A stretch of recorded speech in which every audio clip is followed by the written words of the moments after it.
दामाद और सास की कहानियां भारतीय परिवारों में अक्सर मजेदार और भावनाओं से भरी होती हैं। एक सास और दामाद का रिश्ता खास होता है, जो प्यार, चुटकियों और कभी-कभी हंसी मजाक का संगम होता है। कहानी, समझ और अपनापन। एक गांव में रीता नाम की सास रहती थी, जो अपने दमदार व्यक्तित्व और कड़क मिजाज के लिए जानी जाती थी। जब उसकी बेटी सुषमा की शादी हुई और उसका दामाद राजेश घर आया, तो वह थोड़ा सहमा हुआ था। सास के कड़े स्वभाव को देखकर उसने सोच लिया था कि उसका वक्त मुश्किलों से भरा होगा। पहले कुछ दिनों तक रीता और राजेश के बीच ज्यादा बातचीत नहीं हुई।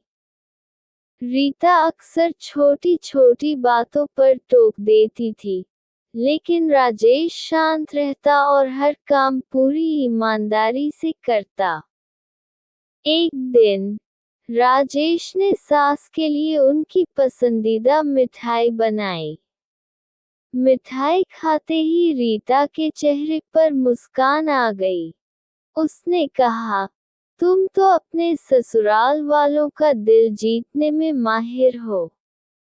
धीरे धीरे राजेश ने रीता की आदतों को समझ लिया और उनकी मदद करने लगा। कभी बाजार से उनके लिए सामान ले आता, तो कभी खेतों में उनकी मदद करता। रीता को एहसास हुआ कि राजेश उनका दामाद नहीं, बल्कि बेटा है। एक दिन रीता बीमार पड़ गई और राजेश ने उनकी खूब सेवा की। जब वह ठीक हुई, तो उन्होंने कहा, राजेश, मैंने तुम्हें सिर्फ दामाद समझा था, लेकिन तुम तो मेरे बेटे से भी बढ़कर हो। इस तरह सास और दामाद का रिश्ता प्यार और अपनापन से भर गया। दोनों में अब कोई औपचारिकता नहीं थी, बल्कि एक दूसरे के प्रति सम्मान और स्नेह था।